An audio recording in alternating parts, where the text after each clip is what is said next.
सादी शिराजी एक सूफी शायर और मुसन्निफ थे। उन्होंने बहुत सी कहानियां फारसी जुबान में लिखी हैं जो इंसानों को सबक देने के लिए हैं। सदियों से उनकी लिखी हुई हिकायतें इंसान को अखलाक, दानिश, अक्ल और समझ की रोशनी दिखाती आ रही है। उनकी कहानियां न सिर्फ दिल को छूती हैं बल्कि अक्ल को भी सोचने पर मजबूर करती है। ऐसी ही एक हकायत हमें ये सबक देती है कि चालाकी और होशियारी अगर समझदारी से खाली हो तो अंजाम अच्छा नहीं होता है। लिखते हैं कि एक बेवा रईस ज़ादी के पास 2 कनीज़ें थीं जो उसके घर के तमाम कामकाज में हाथ बटाती थीं। दोनों कनीज़ें निहायत सुस्त, काहिल और कामचूर थीं। उन्हें ना सफाई से दिलचस्पी थी, ना खाने पकाने से, और सबसे ज्यादा तकलीफ दे उनके लिए सुबह सवेरे उठना था। बेवा रईस ज़ादी ने घर के नज़्म व ज़ब्त के लिए मुर्ग़ पाल रखा था जो मुन अंधेरे अजान देता और यूं सब घर वाले वक्त पर जाग जाते। जैसे ही मुर्ग़ अजान देता बेवा कनीज़ों को जगा कर काम पर लगा देती। ये मुर्ग़ जो फितरत के निज़ाम का एक हिस्सा था उन कनीज़ों की नींद और आराम का दुश्मन बन चुका था। उन्हें महसूस हुआ कि उनकी जिंदगी का सबसे बड़ा मसला यही मुर्ग़ है जो हर रोज सुकून बर्बाद करता है।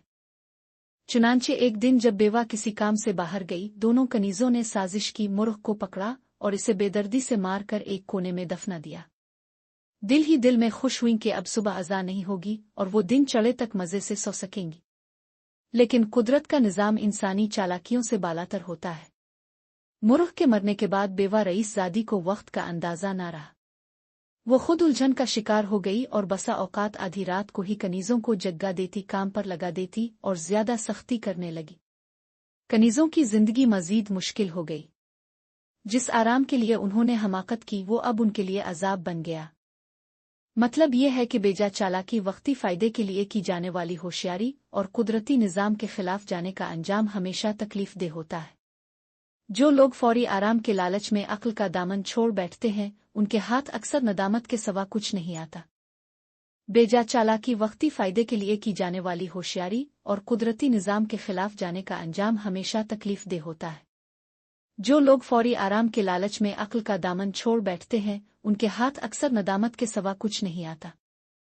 इंसान जब फितरत के उसूलों से चालाकी के बिल पर टकराने की कोशिश करता है तो वो बज़ाहिर जीता हुआ नजर आता है, लेकिन दरहकीकत वो अपनी बुनियादें खोखली कर रहा होता है। ऐसी चालाकियां वक्ती फायदा तो दे सकती हैं मगर पायदार सुकून छीन लेती है।